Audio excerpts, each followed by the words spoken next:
Welcome, Greek U Nation, to episode number 344 of the Fraternity Foodie Podcast.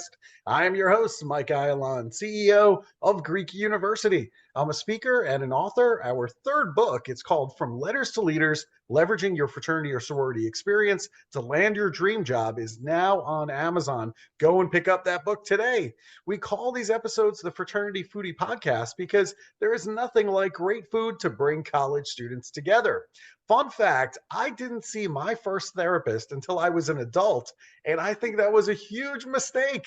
Take advantage of the counseling center on your college campus and start that process early. The cost is already included in your tuition, so it's a great way to work through some of the stress and anxiety that you might be feeling as you go through this college experience. And we are going to talk to a longtime therapist today on our show. Sally Raymond, LMFT, is a practicing longtime marriage and family therapist in Southern California. She is a speaker, an author, and passionate, devoted expert on the topics of life and healthy growth, suicide, and relationships. Since her son John's suicide in 1991 while being licensed as a psychotherapist, Sally has directed the precise psychological insight and skills unavailable any earlier to her as a mother toward reverse engineering what in John's life experience culminated in such a tragic last choice. The task has taken her as many years as he has lived. Now her book is out, expressly written to help others thrive at every age and avoid the kind of pitfalls that John fell prey to. Understanding the new core issue at each stage of development can help children and adults alike better steer towards greater life, wholeness, joy, and fulfillment. Welcome to the show, Sally. Hey, Michael, it's good to be here. Thank you. Of course, of course. It is a pleasure to have you on the show. I know you have such critical information to share with our college students today. So I can't wait to jump in. But I also think it's really interesting to get into your background because it really does tie into this whole story. You are a practicing longtime marriage and family therapist in Southern California. So tell our audience, what made you want to get into that field of work? Wow, Michael, that's a big question. It actually started with my eldest son, the one who ended up killing himself. He was a challenge from the moment he was born. He didn't have the terrible twos; he had the terrible ones. I I had to take him to a doctor. And I said he's crazy because he wasn't going along with anything the baby book said he was supposed to do. And so, of course, he turned into the perfect little boy at that moment. And all the doctor said was, "Isn't he cute?" And he finally decided I was the one who was crazy and needed to go to a nursery school to learn about children because I obviously didn't know. But and I had to pay for that. And then at 2, he was reading. Wow, that's incredible. At 7, he was giving me 45-minute debates on why he didn't have to make his bed, and he was winning. And I realized I had to do something because he was going to end up taking over as head of household, and I would be out on the street. And so I ended up going back to school. And the first 2 classes I took while working full time, I had been a C student in high school, and I took these classes. I came back so thrilled, and I told him, I said, "You won't believe what I got. I got an A+ and a B+." And he looked at me like I died, and he went, "You got a B?" And he ended up, while I was in the fetal position on the couch, he was singing and dancing around the coffee table going, "Mom is a bee, Mom is a bee." And so that was very clear. I could never get another B. So I never did. So through my AA, my BA, and MA, I ended up highest honors, blah, blah, blah. All because I'm not smart, but I was too afraid of another humiliation like that. Right? Well, you and I are very alike in that way. I think, our kids are just so much smarter than we ever were. Oh, Uh, good I God. mean, it's unbelievable. I mean, as proud of as I am, I mean, my kids, their ACT scores are through the roof. They're applying to colleges that never even would have looked at me. Okay. I mean, they would never even have looked at me. And, we just got the good news last week. My daughter is going to graduate valedictorian of her high school. Woo-hoo. I mean, it's like, and I'm like, where's this coming from? Because that wasn't the kind of student I was. I'll tell you that. Right. And so anyway, so what he did is he pumped me to a place where I would never have been ordinarily. And in the meantime, I needed babysitters, and I got these adorable little girls, and they started at like 13 years old, and they'd come to my house to take care of my kids. And then when I'd come home, they wouldn't leave. They stayed, and they wanted to talk to me. And so they'd talk to me until 9, 10, 11, or whatever. And I was sort of like their little guru.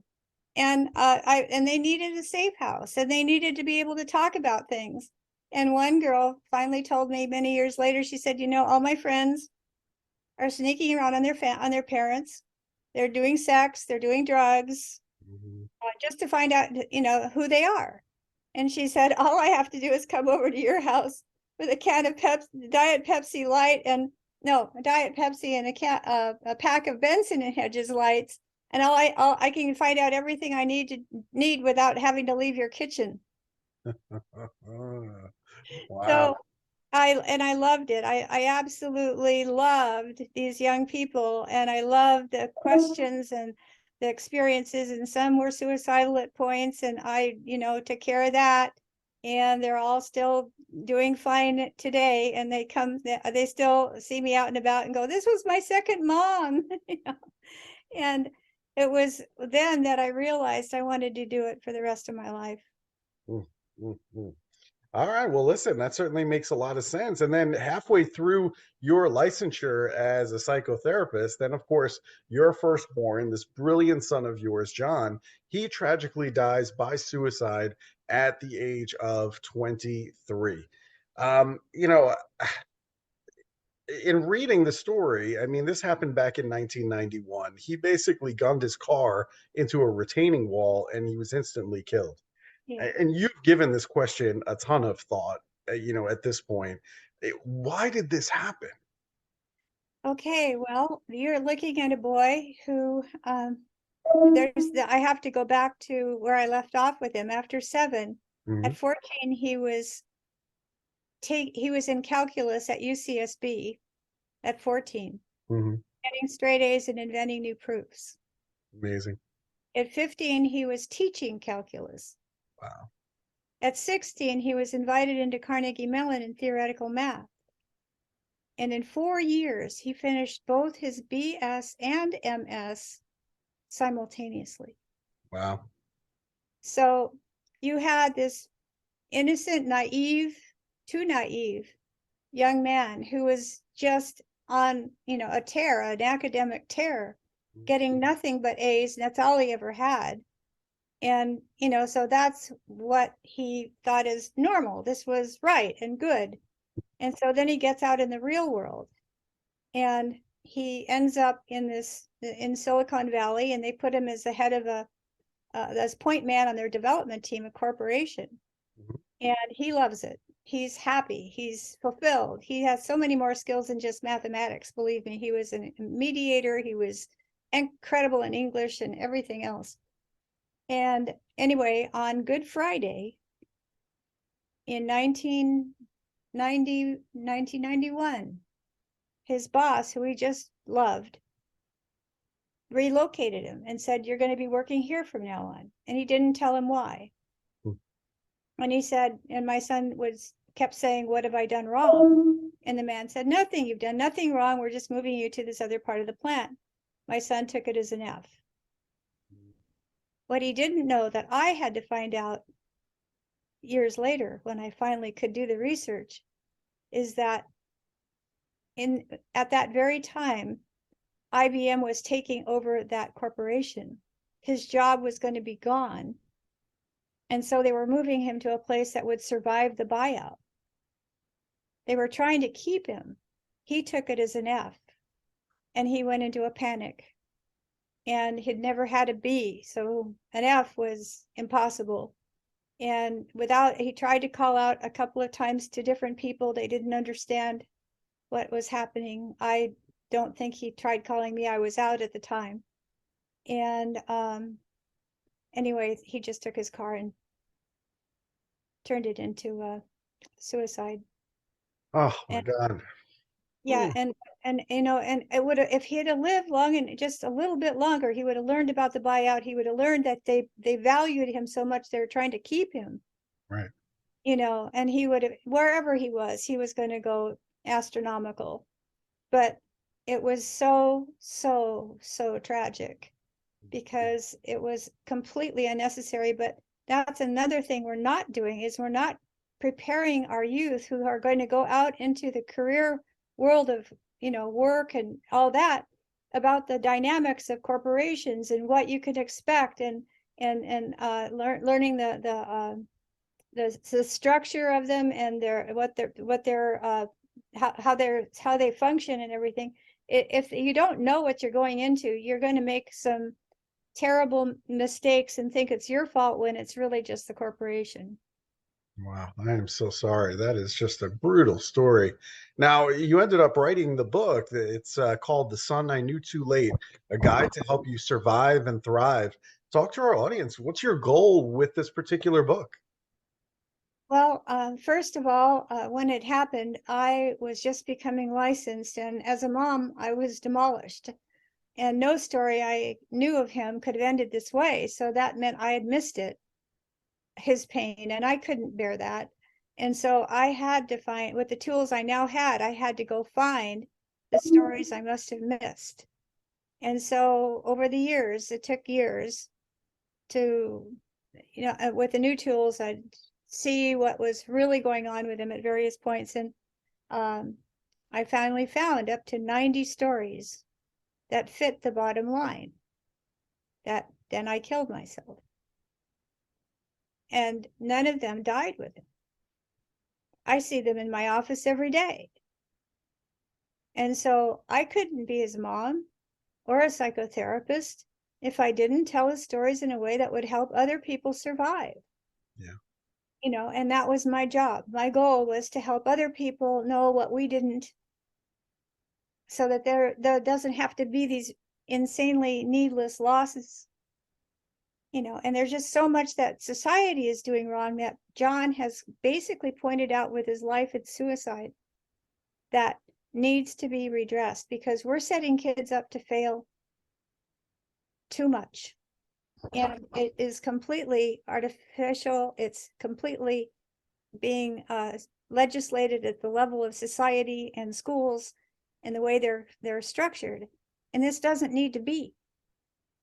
The bullying, the antisocial behavior, the kinds of things that kids take very personally, because it's still, seems to be so much about them when it isn't. It's not. We are not teaching emotional intelligence skills to kids in grammar school. We're not teaching them how to get along. We're not teaching them that they can find joy and succeed in life using the inherent skills they have already. Other countries do. Mhm. America doesn't. We teach to IQ, which is supposed to be innate, but EQ has to be learned. And they're leaving it to the parents to teach it when they weren't taught it either, which is a recipe for failure. And then on top of that, add teaching to the curve, testing to the curve, where it's an artificial structure that creates a couple of winners and everybody else not. And that just is, as the classes continue, that just gets more clear and more vicious, and it creates the bullying and all the antisocial behavior, because they're starting, the losers are going to alienate and they're going to attack the winners. My son was bullied horrifically because he was the edge everybody hated, because he was raising the curve. Nobody could compete with him. And that's artificial. There's another way of testing called criterion reference testing. I took one course in college on it, and it changed the whole thing. The whole complexion of the class was completely different. Everybody were all equals. It was democratic. We all had the potential of getting an A if we did the work. Why not? Why do we have a curve that's creating alienation? It's creating just a few winners and a whole lot of losers. And we're getting depressed, and the losers are either shooting up or shooting others. And it's a setup. We're setting it up. So these are two ways. And then we treat 18-year-olds as adults. Their brain will not mature until at least 25. That's right. And often later. Why are we telling kids they're adults, mature adults who can make reasonable decisions when their brain can't possibly do that? We're setting the kids up. We don't need to do this. We have, and if the children, the youth themselves know that their brains are still immature, don't make a decision based on an immature brain. You don't have all the data yet. If you're depressed, if you're down, if it's a hard time for you, that's to survive. And the more you survive the hard times, the more you learned resilience. That is how we lap ourselves in empowering behaviors, empowering thoughts, and getting to become more and more successful. But when, if the kids are immature, they're going to take it as, oh my God, I'm a failure. I can't do this. It's over. And then they act on it. It's unnecessary. Yeah. It's unnecessary. I appreciate you sharing all that information and getting the book out. I think you're going to help a lot of families. There's no question about it. And you're right. The brains are certainly not formed until age 25. I know for me, that's certainly true. For the guys, it just takes a long time to fully develop that brain. And so we need to understand the science, and then we need to adjust in society, certainly. The other interesting thing, I saw that you were a founding board member of Freedom for Youth. Talk to us about what that nonprofit is all about. Okay, that's a really amazing thing. I've been a Toastmaster for the last 20 years. Uh-huh. And one of the things that you can do to earn a certain certificate is teach Toastmaster skills to other entities. And that's one of the things I do in the high schools. I teach to the high school kids, and they just blossom like you cannot even believe. They're just on fire. And so what Freedom for Youth is a sub part of that. We go into the detention centers where the at-risk kids who are incarcerated for crimes, are all the gang kids, all that, and we teach them how to be an effective speaker, how to communicate, how to read body language, how to listen, how to critically analyze, how to do these things. And what it does is it breaks the gangs apart, because when they all tell their story, they find out that they all have the same story. And so that breaks the gangs and that apart. And then they want to take the skills that we're teaching them and start to become successful members of society. And so that's when they become independent, autonomous people, and they start rising. And some of them are now, electrical engineers and, chefs and all kinds of really wonderful things. And it all started because we just taught them the skills that they had inside of them already, but they didn't know how to use. I love that you're working with youth. I think that's so, so important. And so, what is your advice to youth and students who are currently experiencing depression, hopelessness, or even suicidality? What do you say to them?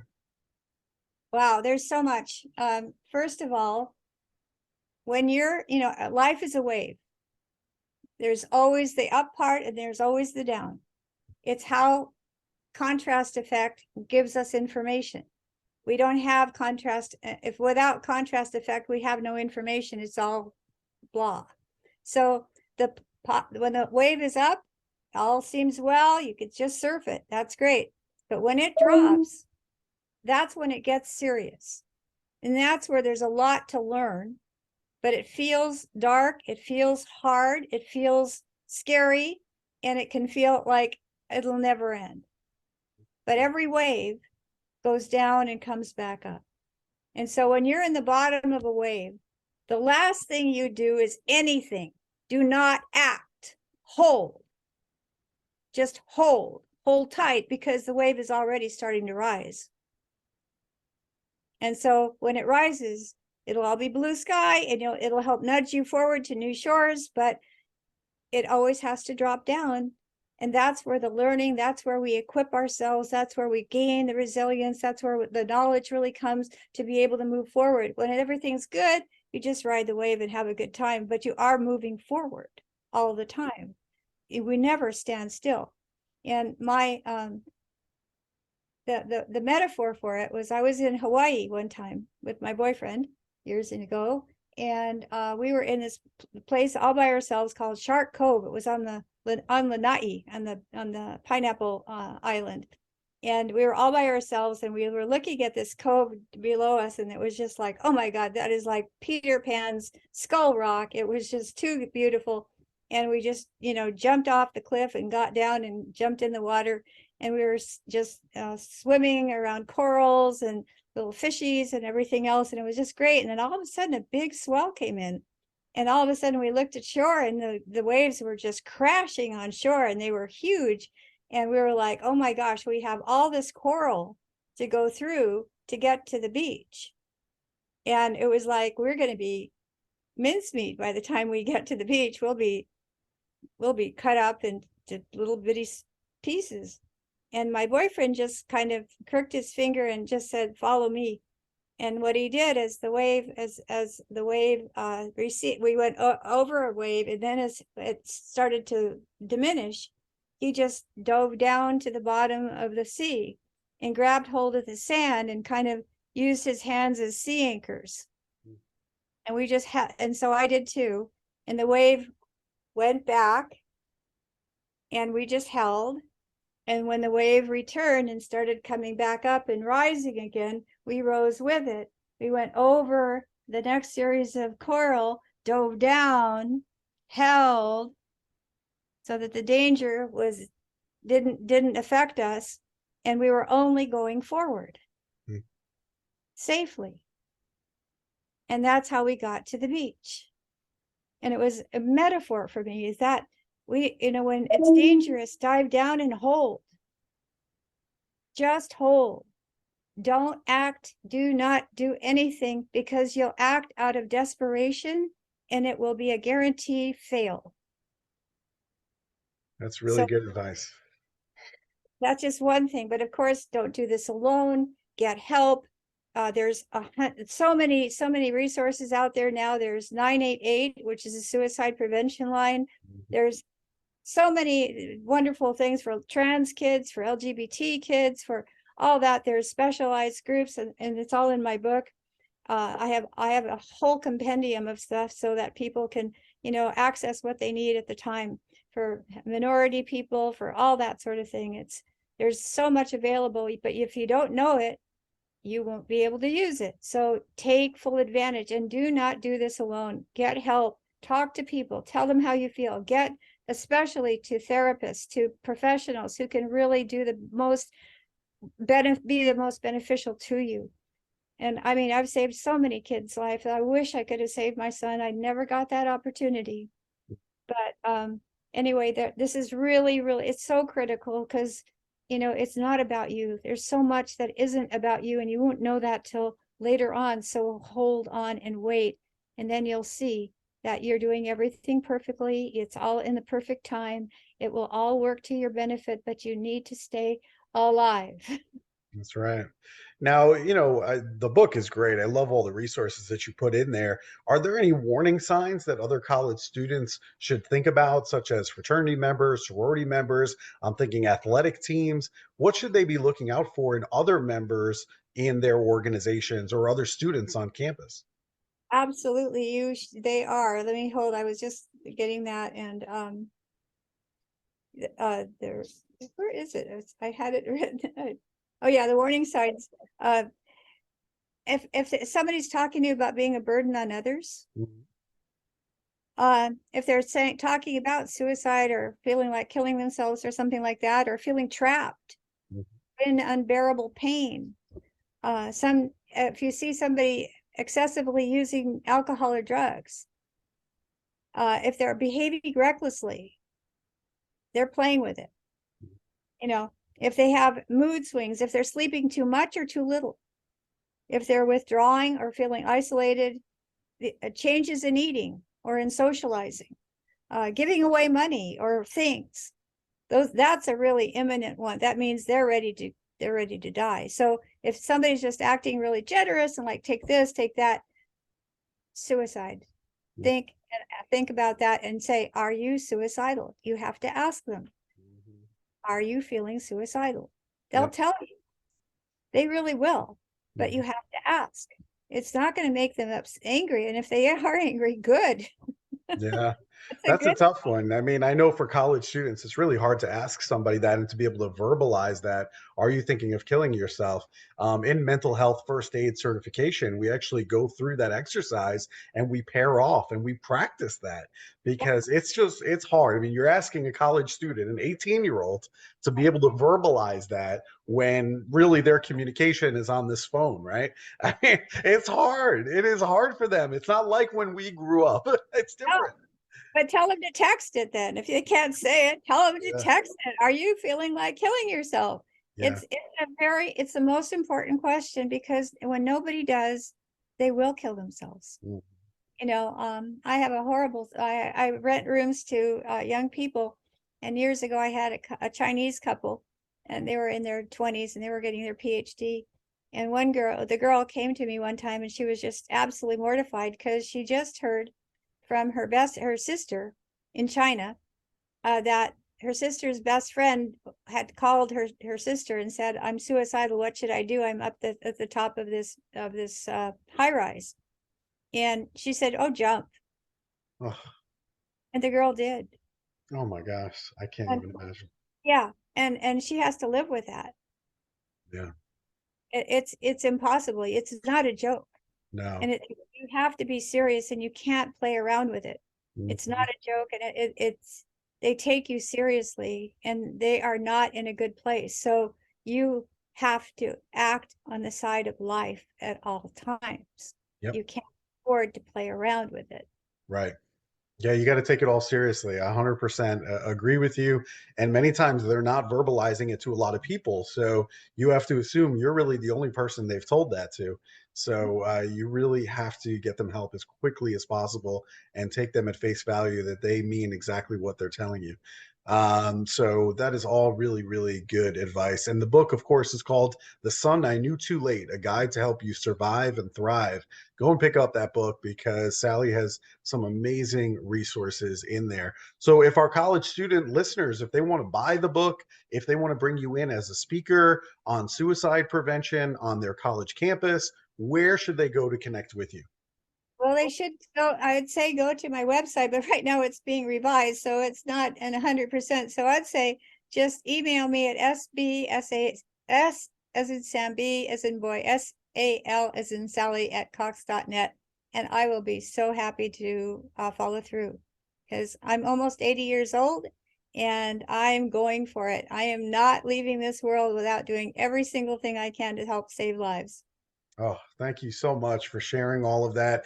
I'm so happy that you wrote the book. I'm so happy that you're speaking about this because all too often when we hear about mental health issues, when we hear about suicide, especially living in the South where I live in Nashville, Tennessee, people don't talk about that stuff. This is all stuff that happens in the family and they don't want to bring shame on the family by talking about it. And then we have all of this stigma around seeing a therapist or getting help. That's such a bugaboo that has to be popped, Yeah, because that's what exactly the silence is what continues it. right. Absolutely. Well, I'm so glad that we're talking about it here today. Thank you so much for sharing your story with John. It was just a pleasure learning about him and how brilliant he really was. And all the warning signs and the resources that he shared are so helpful. So thank you so much for being on the show here, Sally. Thank you for the opportunity, Michael. It's been a pleasure. You're an amazing man and you're doing wonderful things. And I'm so proud of you for that. That's just beautiful. Thank It's you what very we all much. I appreciate that. That is very sweet. And thank you very much. Just trying to get the information out to the college students as quickly as I can. But I really appreciate that. Thank you. And to our listeners, if you enjoyed this talk with Sally, make sure that you like it. Make sure that you share it on social media with other students on campus and other people that need to hear her words. And we hope to see you on another episode of the Fraternity Foodie Podcast. Thanks so much for joining us. And we're going to see you next time.